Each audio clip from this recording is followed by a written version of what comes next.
This podcast is not affiliated with any Grand Lodge, and the ridiculous antics and opinions of the hosts and guests are their own and should be dismissed immediately.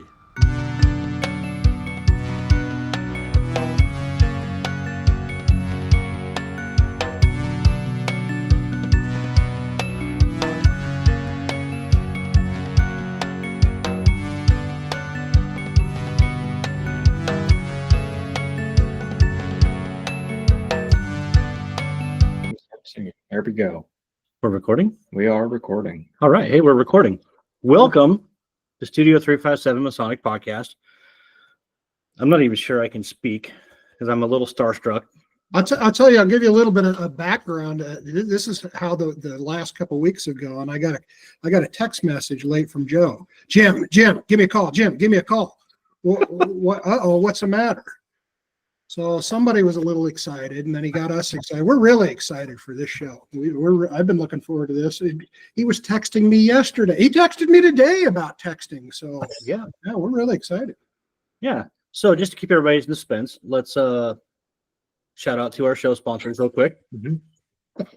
Actually, if they've seen the title to this episode, they pretty much know. Yeah. But if you don't read, all right. So we have Homeward Handyman Services. Local master mason here in Omaha, does great work. bricksmasons.com for all your regalia needs. The Insurance Center for all your insurance needs in Fremont and Elkhorn, Nebraska. Corporal Dagan Page Foundation, which is a veteran assistance foundation in the name of Dagan Page here in Omaha. And masongearshop.com, where you can buy our stuff, you can buy his stuff. You can sign your lodge up and get approved artwork. We just did that at Beehive Lodge. We have 2 designs. We have t-shirts, polos, and sweatshirts. Yep. And they're affordable and they're good quality. At Homeward Handyman Services, we pride ourselves on being honest and giving every job the attention it deserves. Owned and operated by a master mason with 2 decades of expertise in home repair. We are bonded and insured, and we carry the highest standards when it comes to taking care of your home. Whether you need a faucet changed or a light remodel, we can take care of your home improvement needs. Call Michael at 402-915-0824 today for a free estimate.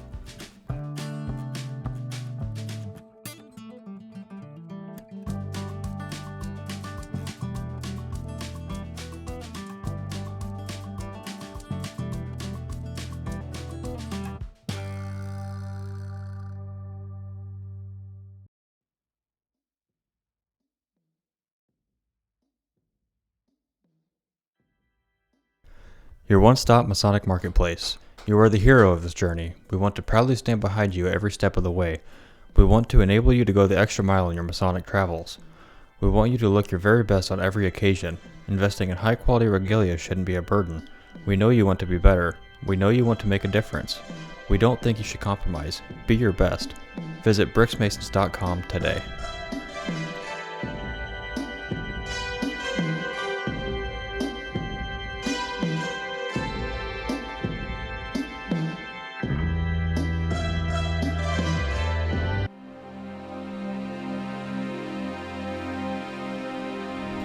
Demonstrate that love never ends through the commitment to support past and present service members, the communities that surround them, and the loved ones of those whom we will never forget. Visit daganpage.org for more information.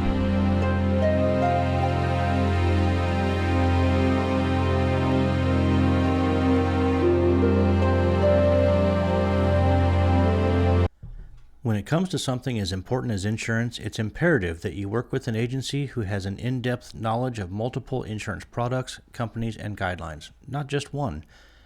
We are completely independent agents, and we work for your best interests. We are Mason-friendly. We have locations in Fremont and Elkhorn. We provide policies for virtually all of your personal and commercial needs, including health and dental. Visit our website at www.theinsurancecenterinc.com. We're available Monday through Friday, 9 a.m. to 5 p.m. So, without further ado, let's welcome Worshipful Brother Jim Hall to the show. I believe it's right worship. Yes, right Worshipful? Is that it? Right Worshipful Brother Jim And anything but the F word is totally cool with me. I've been called a lot of things besides Joe. But no, thank you guys for coming on the show. I'm really excited. You guys threw that post up on socials and I shared it.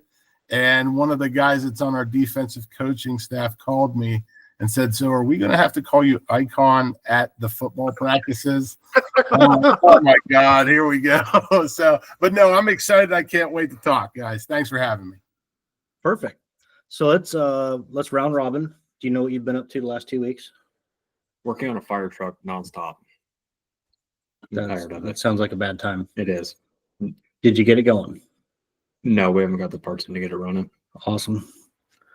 Jim, what have you been up to the last couple of weeks? So I'm lucky enough that my district inspections are over. So now I'm on to local visitations, stopping out and popping and seeing what guys are doing in their stated meetings. We have my youngest AAU basketball, which is going crazy. And my oldest is a freshman and he's just kicking into baseball. So we're out of the house almost every night. Our Boston Terrier doesn't even know our face when we get home. What about you, other Jim? A lot of Masonic stuff. Had the Scottish Rite on Monday. We also had practice where we are starting to work on giving the 5th degree for Scottish Rite. Joe gets to be the director for that. It's something he's excited to do. I am ecstatic. But we're all just starting in on that. Last night I visited Beehive Lodge for their fellowship night. I'm sure you'll be talking about that. There was plenty of Facebook posts on that as well. So, and we had just a little bit of a snowstorm here where my power was out for about 9 hours the other night. So Wow. we had it for 3.5 hours. It was off. It was on for 2 hours and it was off for 5 hours, something like that. I did get a call from the utility company, a robocall today that told me that it should be power should be back on by the end of Monday. So this is Friday night. Monday, perfect. Some people are still going to be without power until Monday. So our thoughts and prayers are with them. But If they need a warm place to go, just get a hold of Jim. you let me know because we've got heat. All right. Yeah, I've been up to organizing the fellowship nights. We had a brother show up last night with a couple of guitars. We just started the fellowship thing this year. It was one of the things I wanted to do as master, was try to bring everybody back together. Yeah. But a week ago tomorrow, we visited Brownville Lodge. The podcast did, which is the lodge predates the Civil War. Wow. And It was the first lodge that was chartered under the Grand Lodge of Nebraska. So I belong to Lodge number 1, and it's an ongoing joke.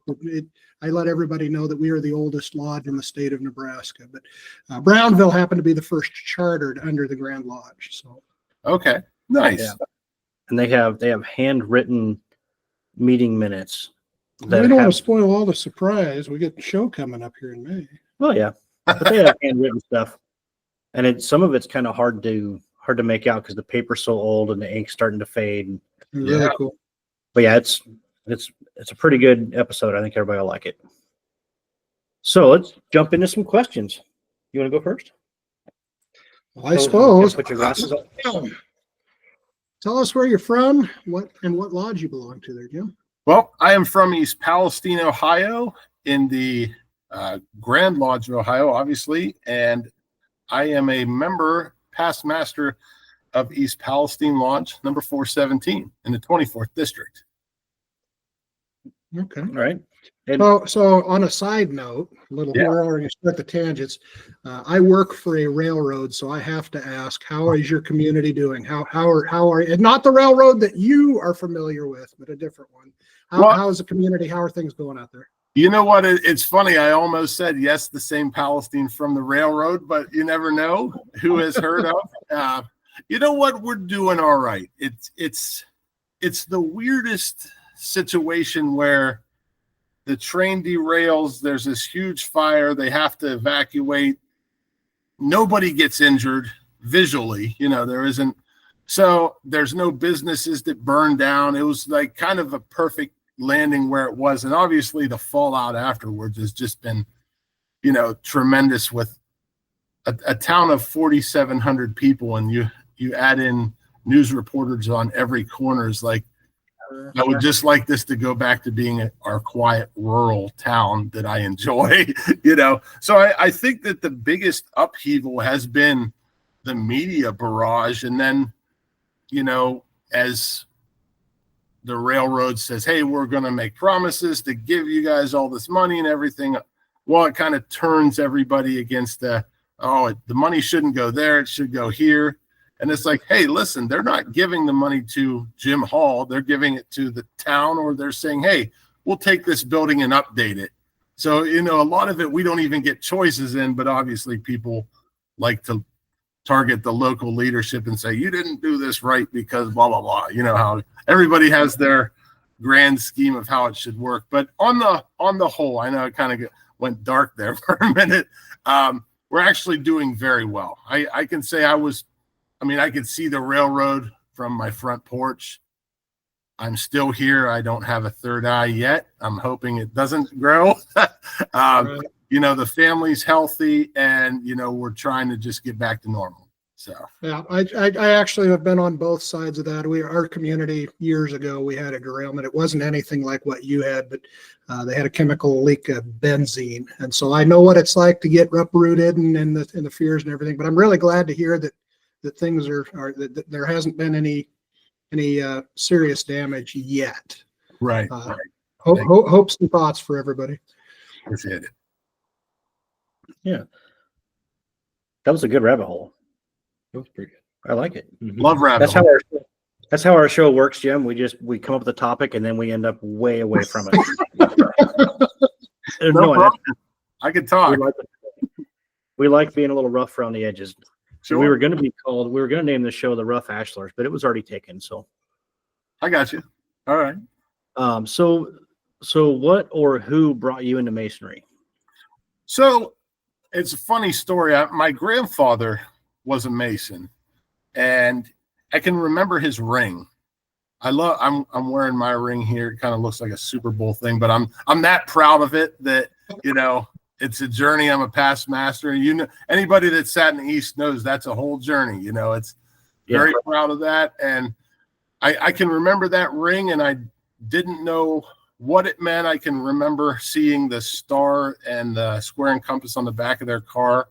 And he passed away when I was a freshman in high school. I never got to ask him that question, but it was always prominent. I can remember him saying, hey, I got lodged tonight, and my grandmother would say I got stars.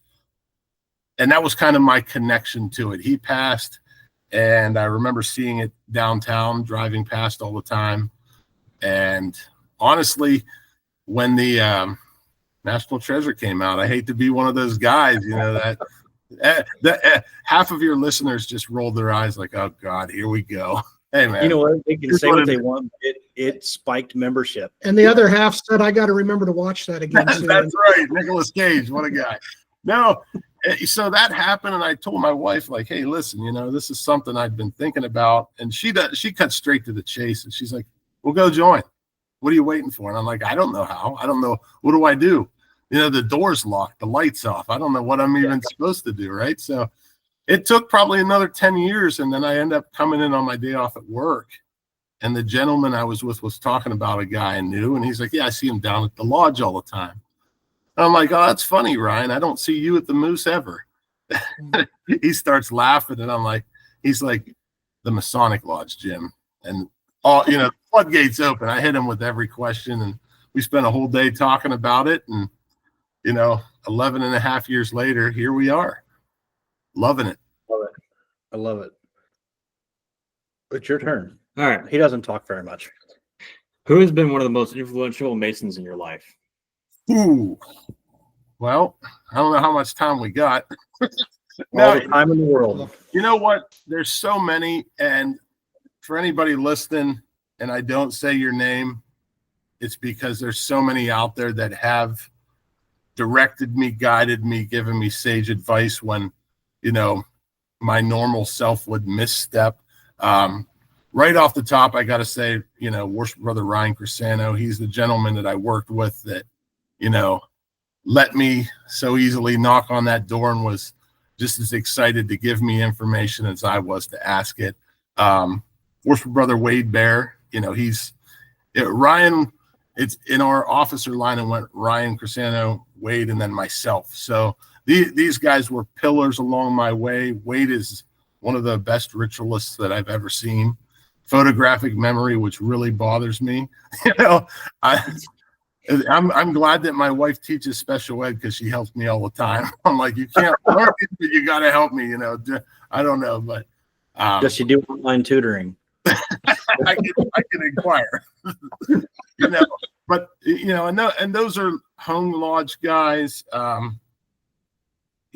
Jess Raines is a past Grand Master that really kind of took me under his wing, and it's one of those things where all of these guys were either helping or we were working on something, and it went from us doing that to becoming friends. And I'm going to just shout out a few names that I can't give descriptions for everyone.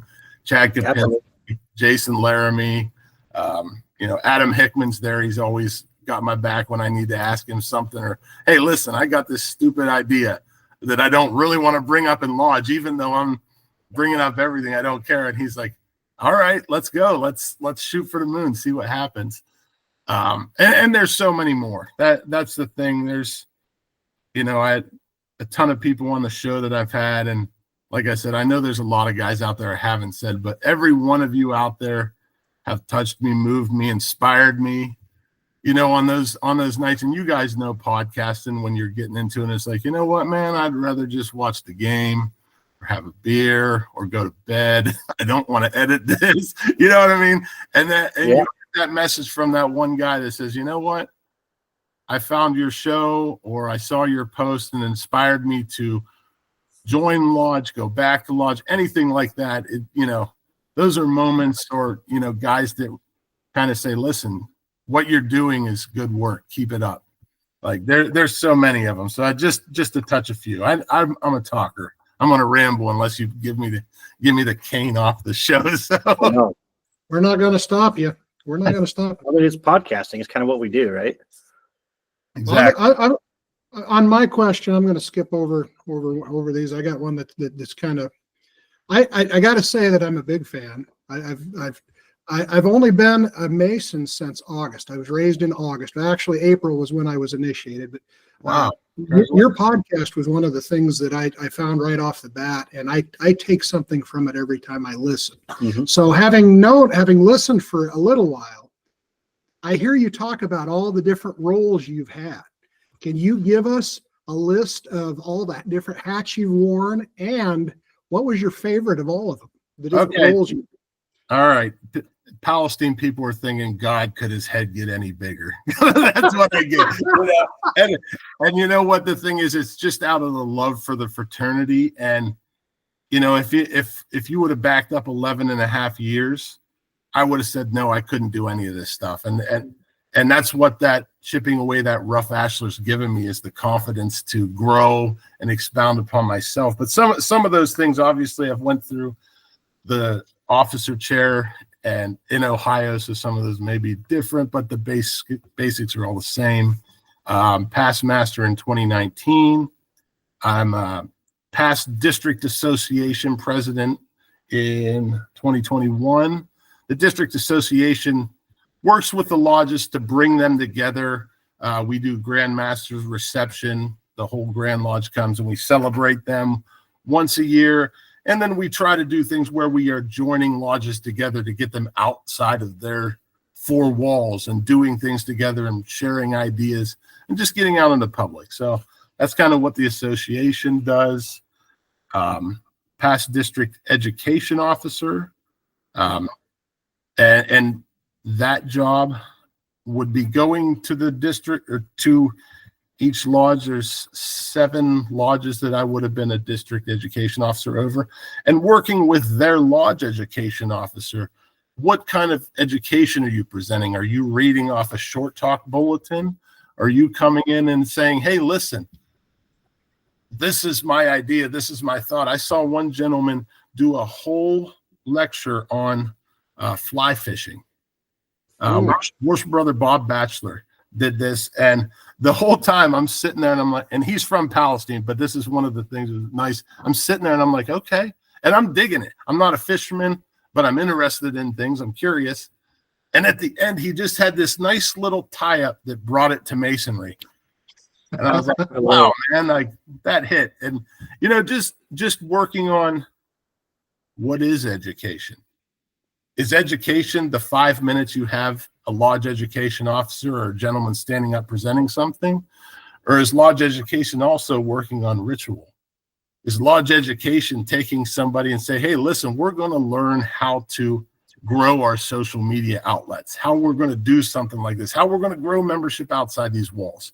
So that's kind of the thing with the DEO job. It's really exciting because there's so many different points that can be dynamic in education. You know, it's we're learning all the time, right? That's it. And, you know, where can you apply that? So I've done that. I'm currently district deputy of the 24th district in Ohio. So that is in part of our opening, you know, they say if the purple of the fraternity rate may rest upon your shoulders, and my apron has purple on it, and my title is Right Worshipful Brother, which, you know, it's sometimes I sit and think of that and I well up just thinking about it, because I don't know why they'd pick a bonehead like me to do that, but you know, it's one of those things that, you know, maybe some of that imposter syndrome is because you keep striving to be better and don't believe you're good enough. But I go around and I inspect the lodges, make sure they're giving the same degrees that have been given the whole way. They're not turning ritual into different words or changing meanings and whatnot. And I'm also making sure on the back end that, you know, finances, insurance, all of that stuff is kind of prepped and correct, so that they're not missing something, so that any of their taxes or anything filed go awry. So, you know, we're there, and we're also, you know, sometimes we kind of have to see the underbelly because we're the eyes of the Grand Master. And, you know, if something comes up, there's a Masonic trial or something, or, you know, we have to inform the Grand Lodge office and whatnot. So sometimes that can get a little hairy. But all in all those hats included, and I'm sure everybody else says this and everyone says, of course it's the normal, but senior deacon is the best. It's the best of the best. You get to roll the roost. You get to have all the fun, but no one looks to you to make the judgment, you know, like all the consequences go up to the east and you're just doing the work. And, you know, when you have a good connection with your master, you really take that show, I call it, to the next level. I call degrees almost like Super Bowls, and then our inspection is like the biggest one of the year. And it's like, if you have a really good handle with your senior deacon or with your master, it's going to be a good year. So, and on top of it, you know, I get to bring those new gentlemen through the door and guide them and be their rock in the tumultuous waters. So it's a fun time. Out of all those, your latest episode, you were actually talking about that, and I thought I actually get to be senior deacon this year, so I haven't got to do any degrees yet. But to hear that, the idea of being that person that's whispering in the ear, you know, your wise counsel and helping them, and that rock, I love that idea. That's really appealing. My sorry, I'm on a rabbit hole. It's what I do. So we're all the same, I guess, these podcasters. When I got my entered apprentice degree, the senior deacon was Rocky Bosley, Worshipful brother Rocky Bosley now, but he graduated the same year as me. He's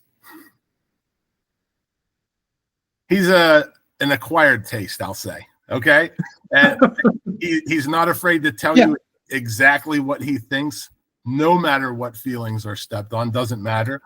But he's also one of those guys right now that I could call and he would be at my door no matter what. And if I didn't call him, he'd be mad at me. I like this guy already. Yeah. And I walked in and, you know, I'm about ready to get my EA degree. I'm nervous. I don't know what's going to happen. They're talking about the goat. He rolls in and puts a set of spurs down on the table. And he's like, just be ready, buddy, because it's not going to be comfortable. And I'm thinking, what in the heck am I getting into? And later on, and I'm not going to divulge the in-betweens, but a hand grabbed my hand and whispered in my ear, "I've got you." And I knew it was him. And it was like I took a deep breath and just enjoyed the ride. Yeah. Nice. It is definitely reassuring to know that. I mean, you know that there's people there that you know, but Right. like you don't really know what's happening the first time through. So Sure. Absolutely. So did you want to ask your actual question? Well, are you going to give me another question, or do you want me to wait my turn? I don't care. Well, if I get another question. So on your episodes, there's always the question, my favorite question you ask is the theme music, and you say WWE, WWF. Are you a fan? Are you still watching if you were? And if you are or were, what was your favorite wrestler? So, oh yeah, I'm a fan. And you can't see it here, but I have a Wing Eagle championship belt back there. My wife hates it, but actually, I almost had to die to get that thing, and that's a whole nother story we don't need to get into. Wasn't from wrestling in a cage, but absolutely am a fan. I once in a blue moon I tune in. I'm late 80s, early 90s, Hulk Hogan, Macho Man, the whole Yeah. I love watching that. I love watching Raw's War and Nitro back in the day. I grew up with that stuff. Nowadays, it's like part of me wants to be the boy and watch it, and the other part of me is my grandpa. It's like, Jimmy, that's fake. I'm like, Right. this is real, right? So, I watch it, and I'm like, and maybe it's just the past master me where I was like, the storylines were better when I used to watch it. Yep. I'm with you. So I did watch it. Obviously, Hulk Hogan's my guy. Macho Man's right there. Ultimate Warrior. There's so many good ones back in the day like that. Theme music, man, that's so here's I don't know if this is technically theme music, but this is just what I'm thinking. When I was in the East, or I was doing a degree, have all of you watched Rocky IV? Yes. Yeah. Okay, just making sure, because it doesn't work. Okay. It's the Russian one. Okay. All right. It's all good. So at the beginning of that, Drago fights Apollo Creed.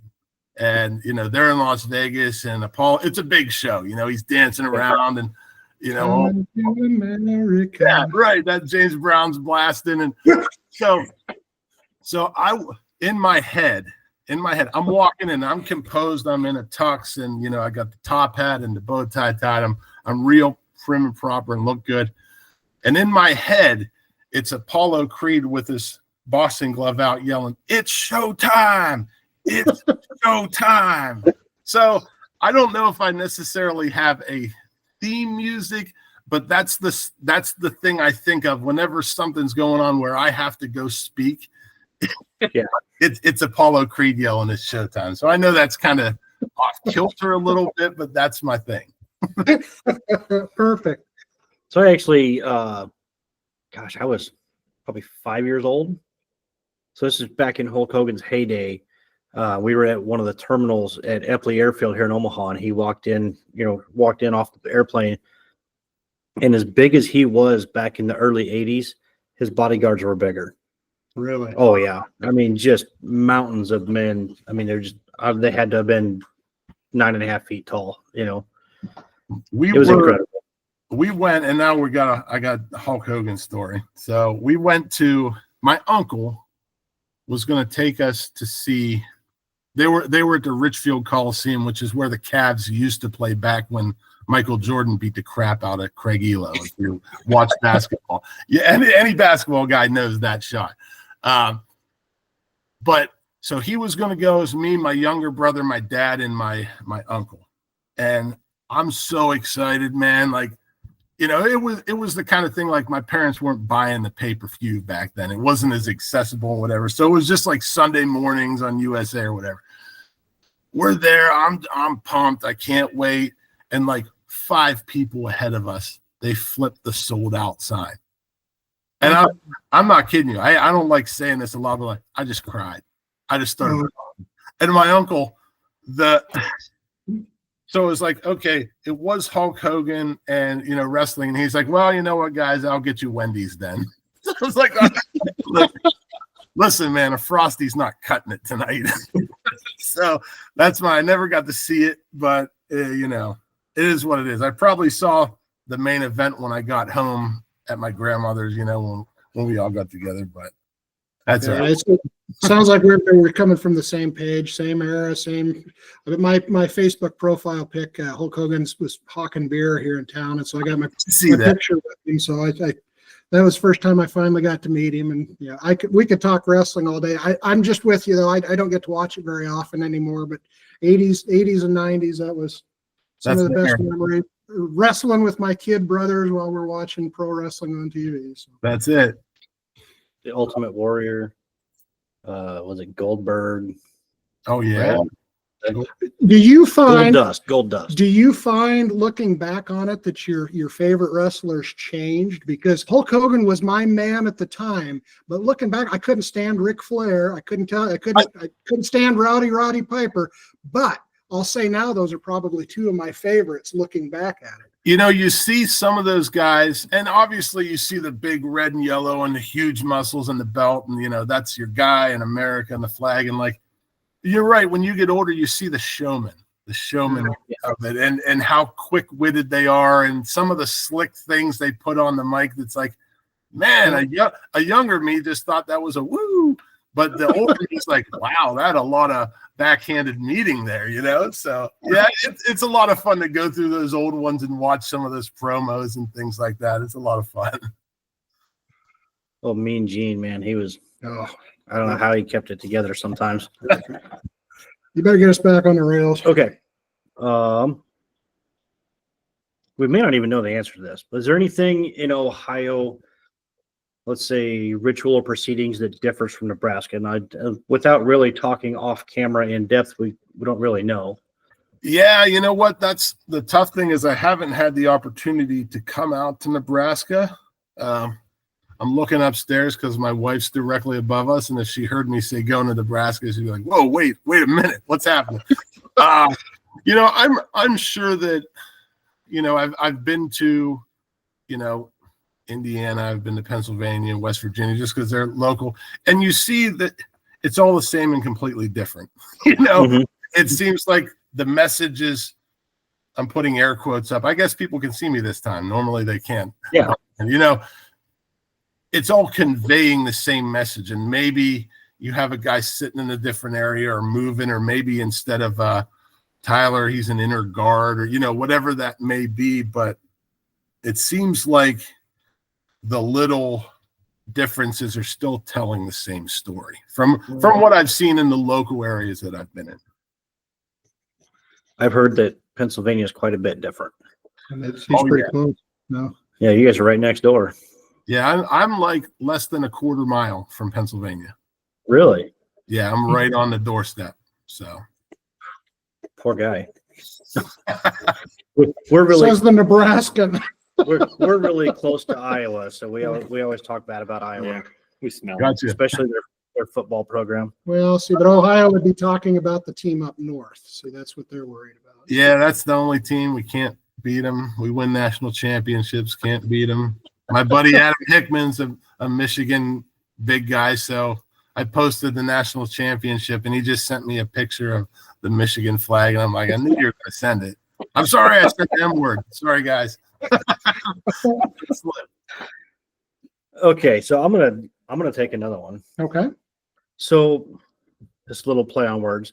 What induced you to start a Masonic podcast? So, it was actually, I was just talking with my wife. We're just talking, and I got to be honest, I think she was just tired of listening to me talk about Masonry. She, and part of the ups and downs of Masonry is, we as a brotherhood get to share all of this, and my wife gets to hear fringe talk and thoughts, ideas, complaints, but not the actual meat of it, unless, you know, you're doing stars or amaranth or whatnot. So we were talking, and I kept saying, like, I want something else, something a little more dynamic, something, you know, I'm involved in lodge, I'm involved in the district stuff, but I want to continue, and I call it being loud. Like, I wear a big ring, I have a square and compass on my car, I wear a shirt, I tell everybody I know, and if they don't want to hear it, I don't care, I'm telling them anyhow. Because I spent over a decade wondering about Freemasonry, wanting to be in Freemasonry. I didn't know how. You know, it was a shrouded way, and I want to clear that up. If somebody is thinking about it, hey, check out this podcast, check out, you know, 357, anything like that, and whatever vehicle gets you to Freemasonry, that's what I want. I don't want anybody sitting in the dark wondering how to get there. So that was kind of the talk, and she said, you should do a podcast. Like, I have no clue. Like, no clue what to do with a podcast. I had a couple people that did some, so I reached out, just literally started winging it, as I'm sure you guys probably did in the beginning too. And, you know, I had the wrong mic. My mic was picking up the water that was going overhead. You know, I had to get directional mics and start, how do I edit? Some of my edits were, some of them I haven't corrected. They're on there all messed up. I listened, it's like, wow, people stuck with that. Kudos to them. Yeah. You know, so that was the start. And, you know, it's one of those things, you just keep showing up. You know, how do you become great at something? I'm not saying I'm great. Don't take that by any means. But how do you become good at something? You just keep 95% of it's just showing up. You know, just keep doing it, and you start perfecting that craft and learning how to talk, like in an interview sense. You know, the first few, there was a lot of bourbon, and that was there was a lot of bourbon and ums and ahs, staring at each other, being scared of this mic in front of us in my basement, you know? So that's kind of how it got started. What I really love about podcasting is, and I've said this before, but it seems like we meet another best friend every time we have a guest on the show. Absolutely. And hopefully the people that watch or listen kind of feel the same way too. Is I don't know, with a lot of Masonic podcasts, everybody, you know, we just kind of want to get to know the person. Sure. I mean, the Mason's great too, but we already know Masons are great. So let's get to know the guy too. Yeah. That's the fun part. Well, you know, that's the thing. When I guess, you know, starting a podcast and then starting the podcast is a definite big hurdle. You know, some of that time was, what am I going to do? How am I going to do a podcast? What's it going to be about? And, you know, you look at, you know, the round table or Whence Came You? And, you know, some of those podcasts are just stuffed so full of education. And, you know, there's some that I can't do that kind of podcast. Doesn't mean I don't love it. I love listening to those guys, Robert Johnson and all of them. I love them. It's not me. I just like to talk. And so that's where I was like, you know what? I'm going to talk about why you joined, why you have a WWE entrance music, you know, all the stuff that everybody can relate to. And, you know, and some of those guys like the Harinkos, the Kopinskis, the Laramies, you know, we'll have them on and we can go into deeper discussion on things like that. That's great. But you know, it's kind of one of those things where it's like, Jim, I got to stay in my lane. And if I go into deep esoteric, people are going to be like, this dude's out of control. You don't even know what he's saying half the time. You know, I got somebody focus me and then I can talk on it and enjoy it. But that's kind of where I was like, I listened to a bunch of them and was like, okay, this is my lane. I'm going to go here. They go there. And we all still get to the same places, which is furthering the light of Freemasonry. That was just the dogs going crazy because the UPS guy rang the doorbell. Okay. No, I absolutely love the format, and obviously we've stolen a few things from you. So the format works incredibly well, and I do enjoy that about your podcast, that I get to meet new people that I'm not actually in the room with them, but I get to hear about them and their journey. And you don't go into the esoterics and the education, but you do education, because I was just listening to an episode that I'm going through in my mind.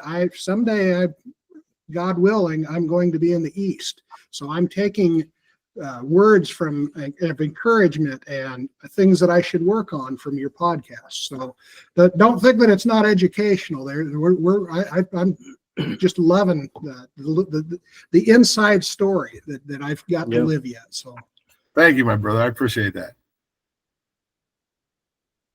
It's your turn, Heath. All right. Has podcasting presented any challenges that conflict with Masonry or family? Nope. No, I'm joking. Next. Yes. Oh my God, yes. Put that one in there just in case my wife watches. Yeah. You know what? I think the main thing is, and I'm sure you guys are the same, Masons have a hard time saying no. And to our fault, and especially mine, I had to change the podcast, but I had a podcast scheduled for this afternoon, and then the scrimmage, and then yours, and I have basketball tomorrow and another thing tomorrow night. And then my wife and I have a shared calendar now, because all of a sudden, we have one dry erase that we write everything out, mine, the boys, hers. But then it's well, there's only 4 days left in the month. And I know, April 1, 2, 3, 4, 5 are already booked. So, and with the podcast, I think it's the motivation to, hey, I got 4 episodes here. I'm good. I'm going to have shows until mid-May. Well, Jim, you got to get them edited. You got let's do that little, all that little motivational stuff. That can cause some friction and, time frame. When am I going to record this? When am I going to tell the boys, hey, listen, we can't have 9 different things streaming in the house. It's going to kill my feed. And then I'm breaking up and everything's choppy and sounded bad. Right. And on top of that, marketing it. I'm a marketer. That's part of what I do. And, part of that is saying, hey, you're our guest. I need information from you, because I like to feature you on the podcast. You're the podcast. Everybody's heard my story 106 times, because I just keep saying it. I'm not stopping, but the guest is the feature. We don't know him. That's right. Why'd you join? Why is this? And this is my story to, go along with it. But, making sure they're getting information for me to post. So it says, hey, look, this is Right Worship Brother Rob Brower at the, Valley of Dayton, whatever it was. Hear the whole story here on episode 106. All of that stuff just takes time and takes some focus and direction. So, and in the beginning, it was harder because I was, just, it was like a shotgun. I was just going all over the place, trying to birdshot there. But after a while of doing it, kind of get in that groove of, okay, I need X, Y, Z. I need it by here. I need this. And one of the things that actually helped, and I think I still have it over here. I'm out of pages, but my wife got me the little book of podcasting. And all it is, it's just you write down your goals, what your audience is, and then each episode, when it comes out, who's on it. So I have 100 episodes worth of, Jess Raines episode, 22, Bob Basher episode 4, it just hops all through there. But it kind of kept me out of hot water, I'll say, because it gave me a direction. And, sometimes life gets in the way too. I had an incident where after vacation, I was in the hospital for a while, and it was just, I actually almost died. So it's well, you know what? I'm in the hospital. I can't record a podcast right now. We're just going to have to delay it, which breaks my heart, because consistency is a big thing in marketing, right? So, yeah. I might have just shotgun completely off that question. I hope I answered. If not, re-ask. Sometimes I just go. No, that kind of oh shit. I had a question in my head, now it's gone. Well, I've got a question. That happens a lot. I've got a question. So we've gone this whole time talking about his podcast, but have we even mentioned the name of it, the Traveling Man Podcast? Oh yeah, but if anybody listening to this one hasn't heard of that one, So the question actually is, the Traveling Man, we know the Masonic application, but do you actually get to travel much? Do you get outside of the state very often? I mean, I'm sure you travel all across the state, but tell about that, and do you get anywhere else? So I am very fortunate that I do kind of have two different jobs. I do marketing for actually Worshipful Brother Wade Bear. He does an auctioneer service. I do marketing for him. And I also work as the director of programs for the Grand Lodge of Ohio. So in the state of Ohio, I actually travel extensively, with my position, just different events and whatnot. Grand Lodge is in Springfield, which is on the doorstep of Indiana there, maybe 35 minutes out. So, I get to travel to that side of the state. So I'm traveling a lot in state. Out of state, it just depends on events and my availability with life. It's one of the things when I started this and, we end up having the boys, my thought was, I don't want to ever do Freemasonry to the point where they say that took my dad away from me. Yeah. I want to do Freemasonry and live it and be so excited and exuberant about it that when they turn 19, they say, I can't wait until I can give you that blue petition. That's my personal journey. So some of that stuff where, there have been a lot of events that, the Mason in me is like, yeah, I'll be there. Don't worry. And then the dad or the husband's like, no, you won't. And that's just life. We can't be everywhere we always want to be. But like I said, I do try to get to PA. It's so easy to get over there. There's a few lodges in West Virginia, which there's one, the Cumberland Lodge. They're in West Virginia, but they're chartered before the Civil War. So they were originally chartered in the Grand Lodge of Virginia. It was before they split. So they have that one and they had to get rechartered, but that's kind of a cool little thing. I have went out to Indiana a couple of times. I have some really good friends over there, James Buckhorn, Randy Seipel. There's a couple other ones. I got to speak over there at their Founders Day event. That was really awesome.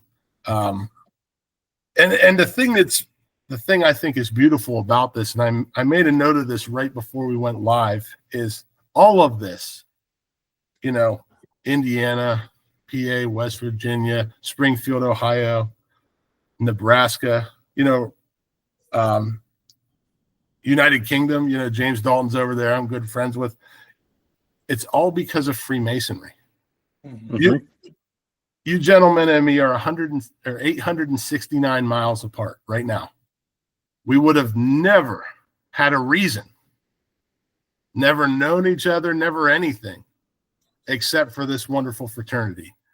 And I'm glad every day that I knocked on that door, you gentlemen knocked on that door, and all those other brothers out there have knocked on that door and have made it possible to span these miles, because that's the beauty of it. It's the secret sauce, and it's not even secret. That's yeah. That's what we keep saying. The secret of Masonry is not the secrecy. It's the brotherhood. Yeah. It really is. That's it. I love that I can walk down the road and say, wait a minute, he's got a square and compass hat on it. He's been through the same sort of vetting process that I have, that Franklin Roosevelt has, that Ben Franklin has. That to me is like, you know what? I don't know him, and there's a layer of trust right now. That's something really cool. Right. That's why I think Freemasonry speaks so heavy to veterans, right? Because you have that bond in the military. Yeah. You've all been through basic training. You've all, been through hell and in the suck, right? And you get out, and they train you really, like I was in the Marines, and they train you really good how to kill people, right? They don't train you how to not kill people. Right. Right. To get out and find this level of brotherhood and understanding between like-minded men is amazing. Absolutely. And it's almost therapeutic. Like, I go to lodge and I feel like a better man when I leave. Yeah, just being brothers. man, Well said. that's it. You're right. Yeah.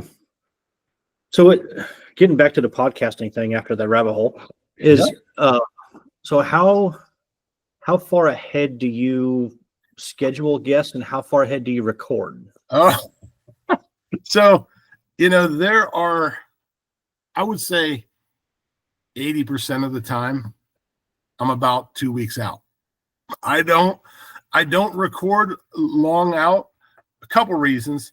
Number one, I have ADHD and I'm all over the place all the time. I'm here, I'm there, I'm at football, I'm basketball, I'm doing social media, all kinds of stuff. And I'm saying yes to everything. So it's like, I don't know what I'm going to fit on. So I'm not sleeping anymore.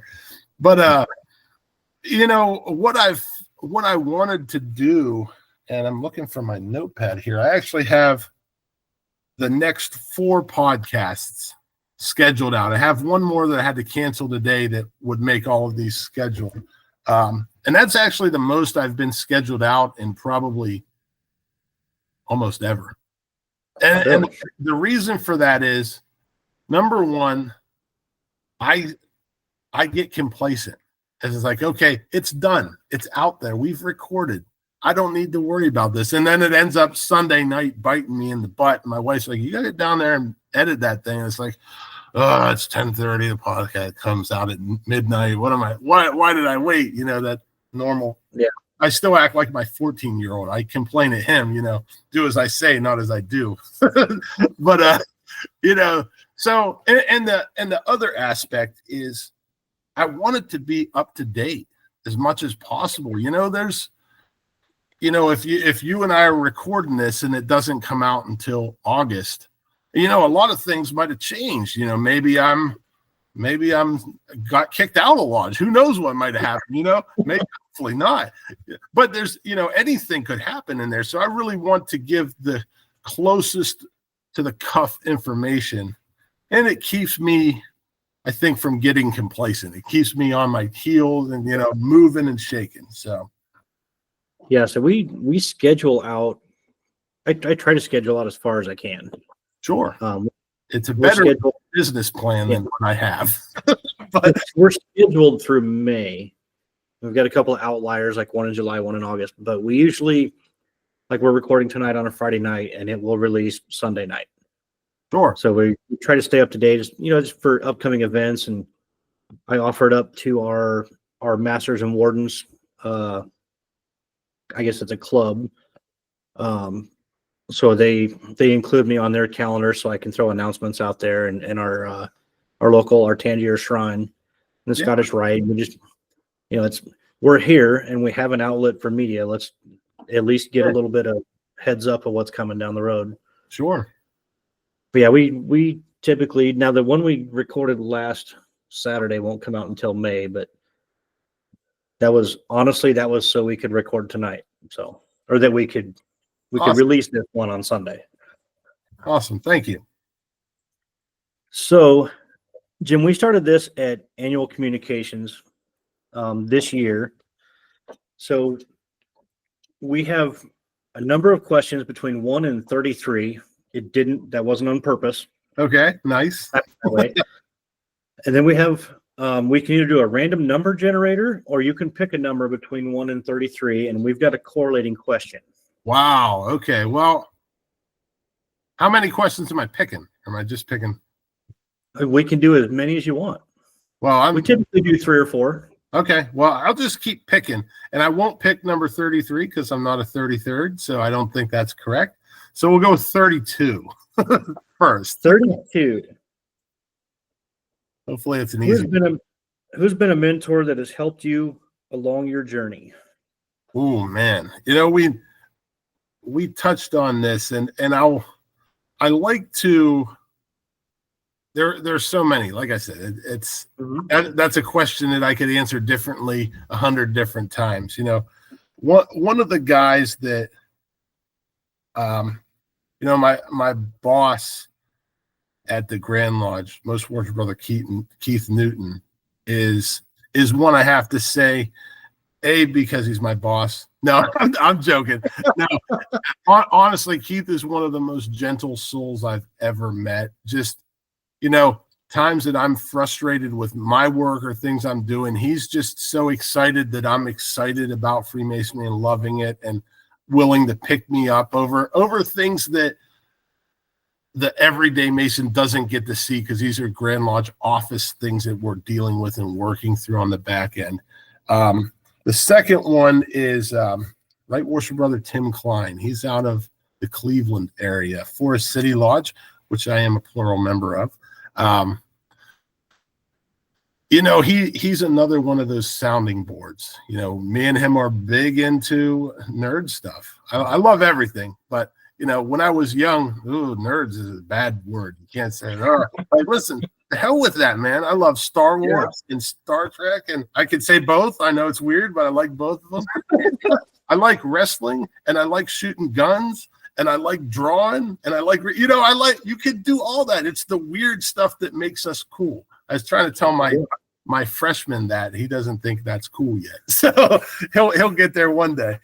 But, it's something that, him and I just really go back and forth on ideas and thoughts. And actually we started if any of you do Lord of the Rings, a Tolkien reading club between myself, him, and a few other deputies up there in the 22nd district where they're located, where we actually read through the books and get together and try to talk about it a little bit. And just it's still Freemasonry, but it's enough disengaged from, I don't want to say going to lodge is routine, because I love going, but it's a different tweak of Freemasonry that makes it fun and exciting still. So, those two guys, and like I said, they're guys out there like, wait a minute, I didn't hear my name. Like, there's so many, it's like we wouldn't even have time for any other questions. I'd just be saying, Tom, Dick, and Harry all day. And that's like, that doesn't do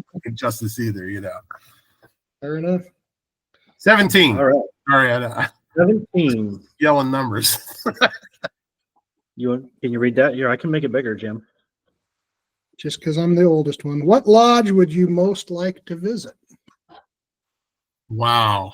I know it's Beehive Lodge 184 in Omaha, but what other one? That goes without saying. I don't,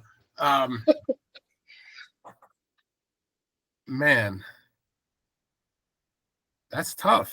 I don't get stumped a lot because I do get to do a lot of travel. If any of you have any of you been to the Masonic Temple in Philadelphia? Not No. yet.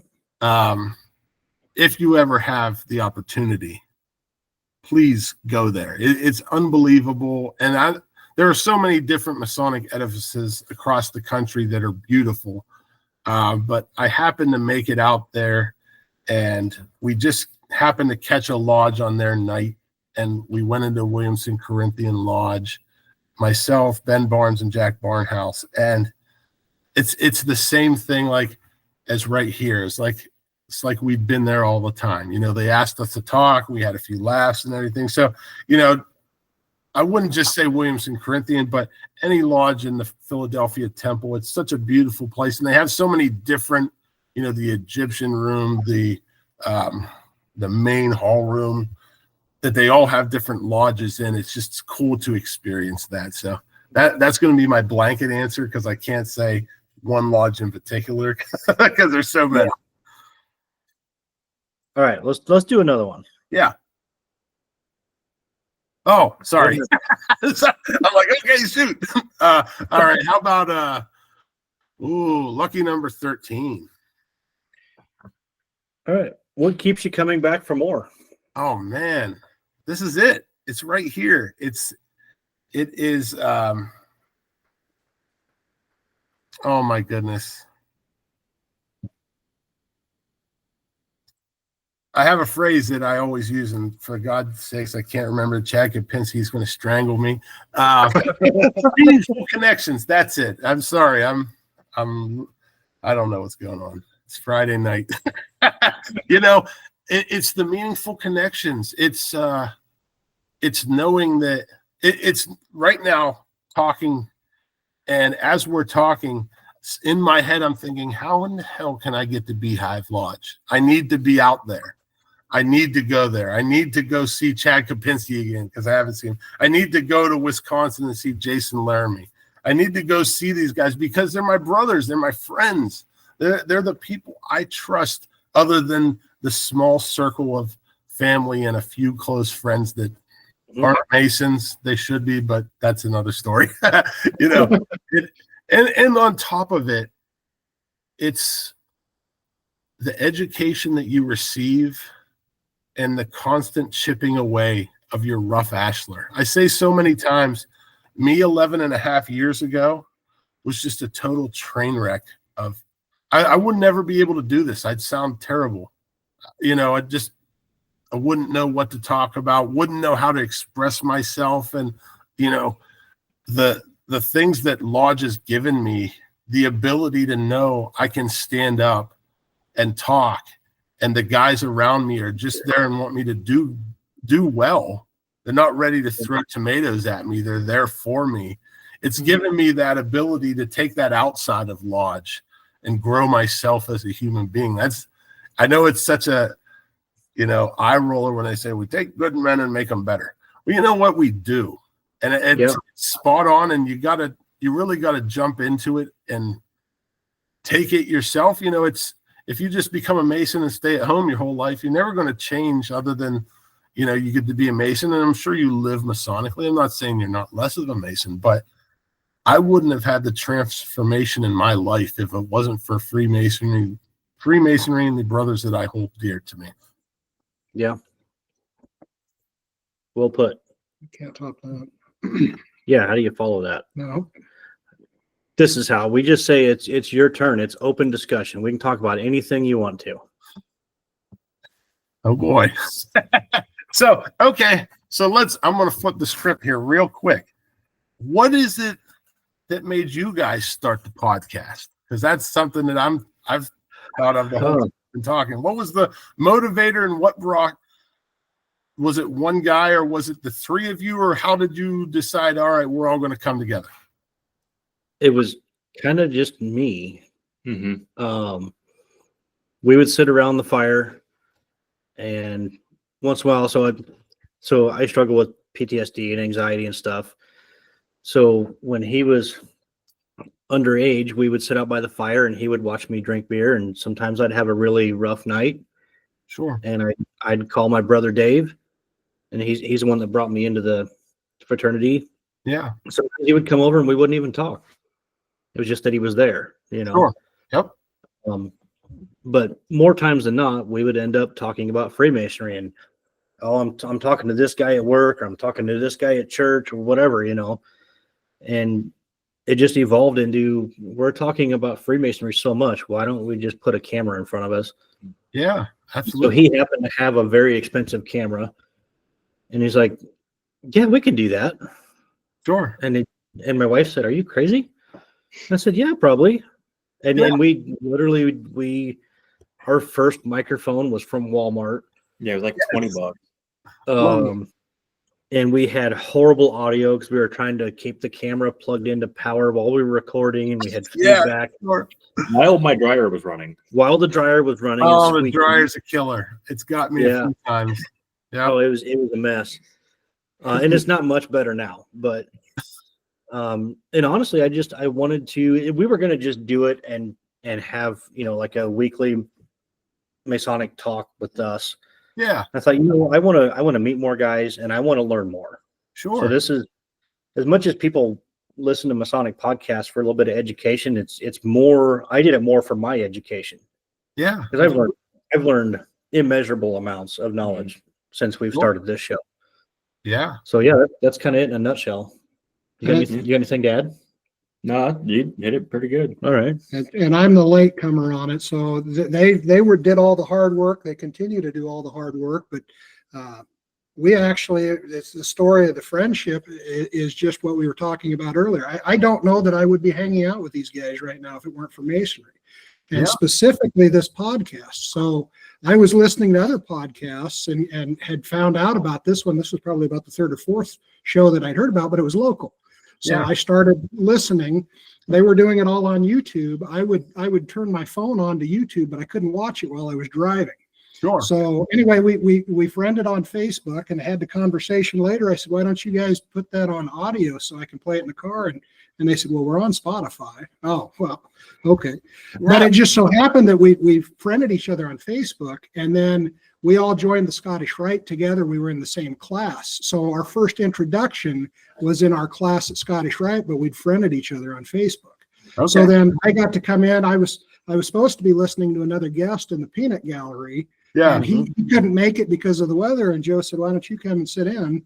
And they've been so kind to let me sit in. This is the most fun I think I have in Masonry, is just sitting back and meeting new friends and just, this is a conversation. This isn't anything. This isn't work for me. It is for you guys. To be honest, the only hard part is trying to line up guests and working with schedules and everything. So it's, you get a set of dates sent to the guest, and then he kind of firms one up, and then I check your guys' schedule. I know yours, but we also have, like, Dave started the podcast with us, and now he's on the divan with the Shrine. So he's pretty much gone for the next, I don't know, 8 years.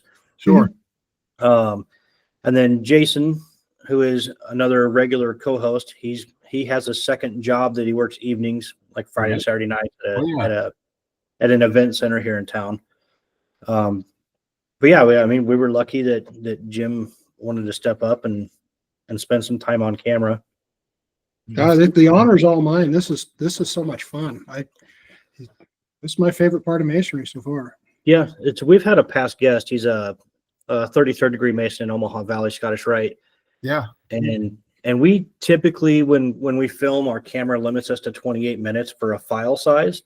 Okay. So we have to take breaks. And typically our breaks are half hour, upwards of an hour. Okay. Because Masonry is happening right here in the studio. I mean, we have a table over here, and we're throwing back a couple of drinks, and there's way more Masonry happens off camera than there is that happens on. But he said that he says, this is where Masonry happens. I think I talk about annual communication a lot. I love it. I go there because I have to work, and because of my job, or as a deputy, I'm required to be there. But it's one of those things where it's an opportunity that I get to see a lot of guys across the state I don't get to see that are my friends. And B, you go to the communication and you do all the formal stuff, and that's great. I love that. But it's the moments in between. It's the moments in the hallway or at the breakfast or having a drink afterwards or in a group where those exciting ideas are just flowing. And that, I call it spitballing. If I'm spitballing and, he says, wait a minute, I love this nugget. I'm going to take this and I'm going to expound upon it here. And then Jim says, wait a minute, this part is the key for me in my life and what I can do. And that's the beauty of it. And that's why, those breaks, or at the end of my show, when there's half an hour, 45 minutes, where it's like, we should have just had another show or something. Well, it's still recorded, but some of that stuff we don't want to put out because we're talking real meat there. But that's the beauty of it, is those moments in between where the ball really moves. Yeah. Well, I forgot to mention the pivoting point of starting the podcast is I was at a job where I was pretty much solitary. I had my own little area of a shop. Nobody ever came back there. They just left me alone.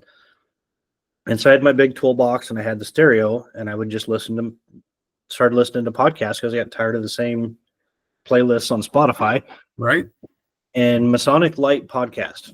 Shout out to those guys, Jack and Tim and Pete, bless his heart, and Larry. I've listened to every single one of their episodes, and they're like 180 something. Awesome. And they really just I like this, and I want to provide this for Nebraska Masons. And then Heath and I say we jumped into traffic without looking for cars. I mean, we just we just did it. And you and I have talked off camera with with Facebook Messenger and text messaging, and and Brother Samuel from the Third Degree Masonic podcast. We talk fairly regularly. There's just such a great network, not only within Masonry, but within Masonry podcasting. Sure. Absolutely. There's actually rumblings of maybe some kind of Masonic podcast convention. That would be awesome. Where we could get together once a year and throw ideas around and techniques and what microphone is this guy using or whatever. Yeah. You know, the thing I love is that open community. You know, you get into, I'll say, the minutia of life where everything's a competition, you know.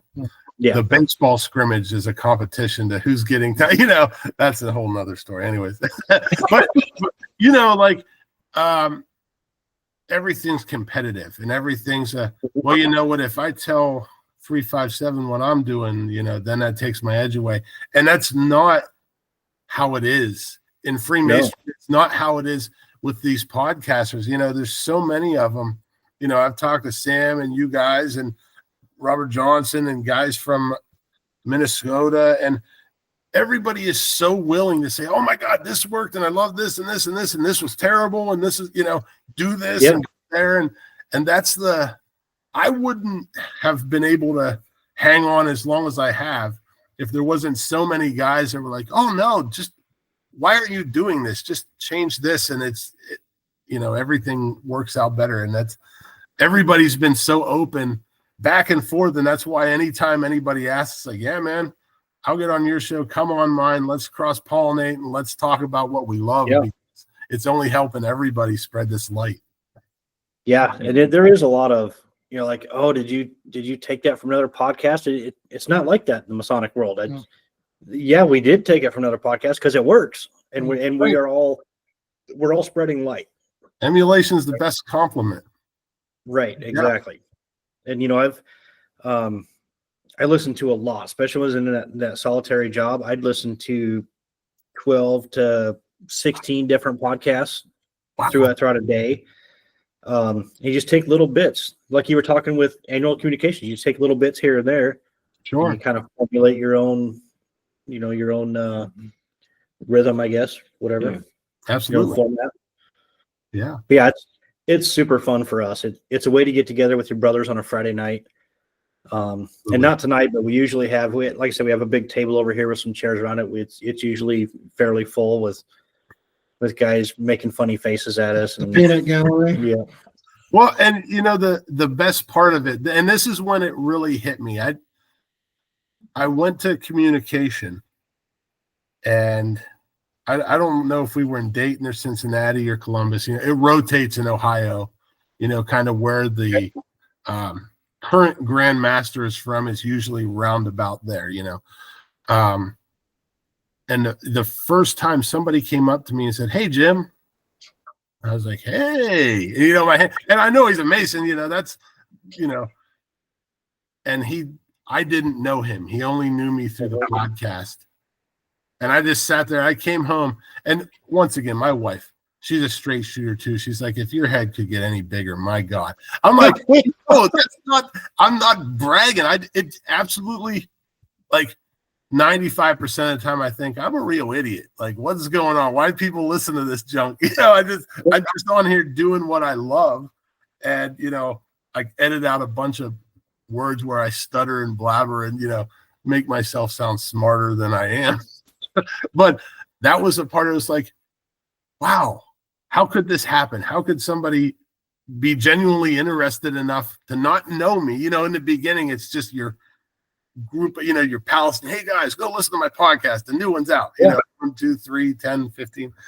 And then all of a sudden people are reaching out, and I'm sure if you haven't, it's going to happen. And people will be like, oh my God, we listen to you on here and this. And that is one of those moments where it's like, yeah, man, this is the good stuff. Like, something I'm doing is making a difference to somebody else. Yeah. And that's the good stuff.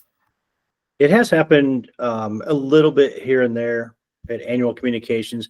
Apparently our lodge is kind of a buzz with the Grand Lodge talks. I don't really know why, because we're not really for good reason. Yeah, that's good.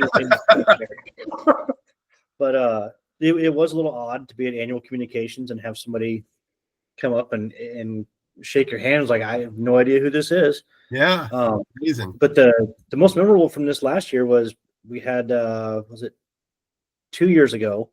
So a past Grand Master walk up and shook our hands, and was like, "Hey man, I love the show. Keep doing what you're doing." Like he travels a lot for work and he listens all the time. And I was like, "Man, I had no idea." So that's awesome. You know, Right. 'cause YouTube is not very good with their analytics Mm. as far as geographical locations. Spotify isn't either. They're more No. like countries. Yeah. Yes. I'm sure you've probably dealt with the same thing where you don't necessarily get the feedback. You get that once in a while, but people love the show, but they don't come, necessarily send you an email, "Hey, Yeah. great job," or "Hey, you need to work on this." So we were at have you guys heard of the Midwest Conference on Masonic Education? yes. All right, good. Check one. We can be friends. No, We can keep our gift cards. we had it in Ohio a couple years ago. It was in Canton, and I went up, and Chad Kopinski was a president. He's one of my good buddies. And he's like, "Hey, listen, I'd love you to come up and record, just people." And I think I had like 8 or 10 different people on a random. I didn't get to go to any education because it was fun, but I missed out the education. But I was sitting there at lunch, and this gentleman shook my hand, the same sort of thing. "Hey, you're the traveling man." I'm like, "Hey, how you doing, buddy?" Blah, blah, blah, shaking hands and BSing. And he's like, "I'm Daryl Fremont. I'm the Grand Master of Iowa."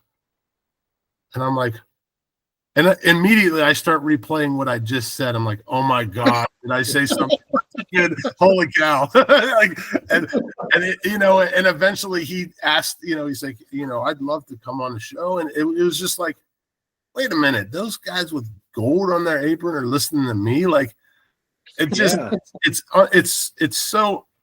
an honor that, people are doing. Right. And like I said, if I can help somebody find their way, and add advice for that time in the East, or, "Hey, I'm looking to push our lodge on social media. Jim, I heard Jim does this. Maybe I can reach out." If I can do any of that stuff and help Masonry grow, then I've done what I set out to do. Yeah. Yeah, same here. Like I've always said, if we pique the interest in one guy to fill out a petition, which we have several times over, but same thing. If you keep a guy coming back to lodge because he listened to something on the show that piqued his interest, then it's a success. I honestly don't care how many people listen after that. That's it. Yeah, all worth it. Yeah. All right, so I'm going to give you the benefit, Jim, of taking a couple minutes to think about it. Thank you. So, who would you like to give a shout out to? Well, I'm going to go back to last week. I'm still impressed with the community of Brownville in that lodge. I give a shout out to Brownville Lodge number 4, Nemaha Valley. Is that it? Nemaha Valley, yeah. Number 4. Make a trip down there. I'm already talking to my wife about making a trip here soon. So It is. It's great. Their lodge furniture, I think, is almost original age to the lodge. He said it was 100 years old. Like it's phenomenal. Yeah, I mean, the furniture was pre-Civil War. yeah, Wow. it's amazing. It's not really opulent, like it's not fancy, right, but it's old. like the carpet's in bad shape. There's wallpaper on the walls. Sure. The building from the 1800s. And 1870. It's well used. Yeah, Well used. Yeah. but it's so rich in history. Mm-hmm. That made me forget my shout out. Wow, my shout out goes to Crown Peach and Star. No, oh, I stole yours. No, it's really out to you, Jim. And I on a whim reached out and you responded to my message, and I was like, "Holy shit, what's going to happen now?" Like, I just stepped up into big boy leagues, but.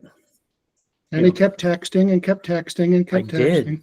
I did. But we shared the excitement. It really is an honor to get to talk to you. Thank you. I appreciate it. And the honor is all mine. anytime I'm on a show like this, I sit back and think like, what? I'm nothing special. I'm just, just another bald guy, just another pretty face. My wife's rolling her eyes right now. I guarantee you. But it's just an honor to be on here, and if I can once again share some of that excitement for the craft and my love, that's I'm glad that I was asked to do it and glad to be able to. So, all right.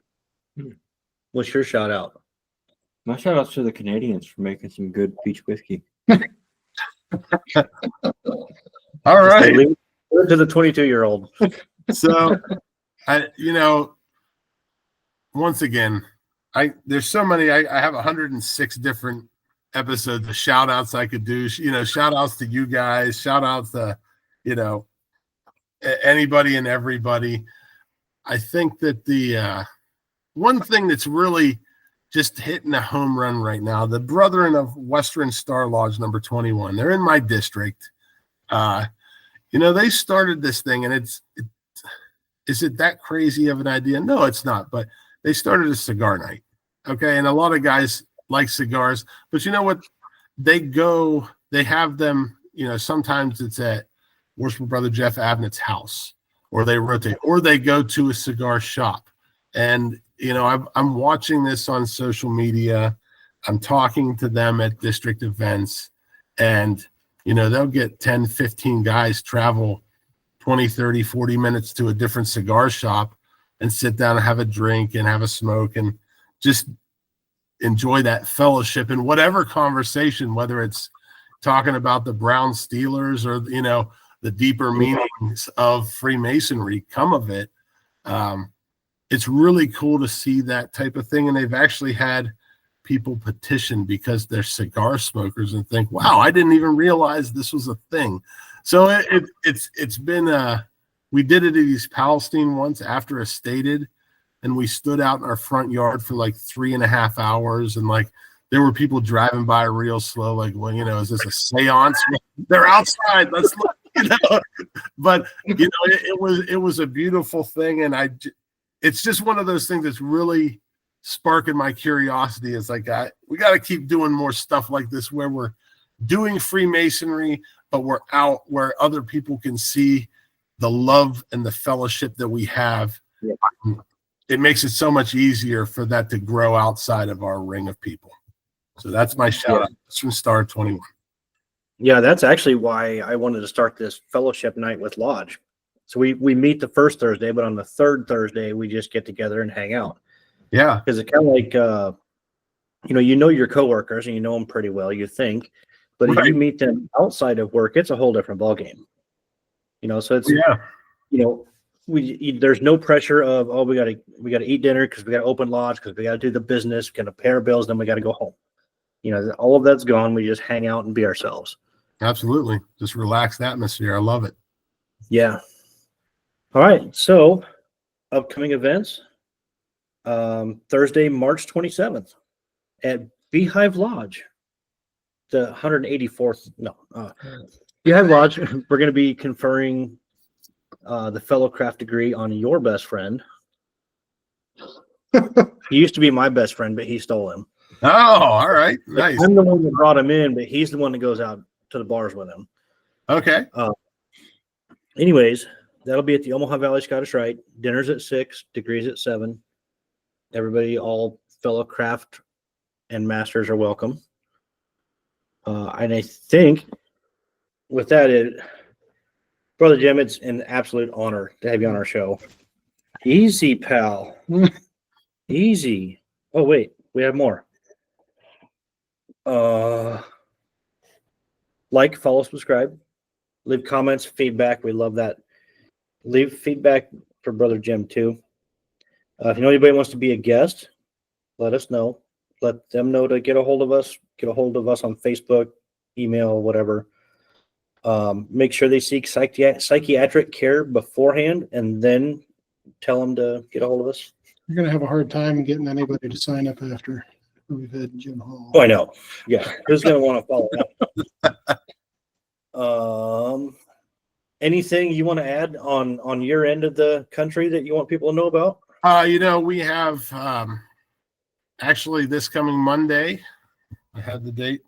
The 24th, episode 107 of the Traveling Man podcast. Right Worshipful Brother Randy Seipel was on. He's the Deputy Grand Master of Indiana. So that'll be good to kind of hear his insights. He's a former detective. So it's kind of cool to hear his background. And then on Saturday, the 29th, East Palestine Lodge number 417 is doing a double Master Mason degree. So if anyone's in the area, we will be raising 2 gentlemen to the 3rd degree. So we're looking forward to that. And lastly, guys, I just want to say how thankful I am that you asked me to be on the show. It's humbling every time that I get to come on and talk about this. And, like I said, guys in my district are like, your head is already so big. I'm tired of hearing this crap. But I absolutely love it. I love doing it. I love Freemasonry. I love you guys. I love the excitement and passion you have. And I just want to say thank you, and thank you to your listeners for having me on. And if there is anything that I can do in the meantime or down the road, personally or podcast-wise, to help you or anyone else listening, I am an open book and would absolutely love to do that. So thank you, guys. I appreciate it. Absolutely. I can 100% say we are not done being friends. Absolutely. All right. Well, until next time, travel well, my brothers.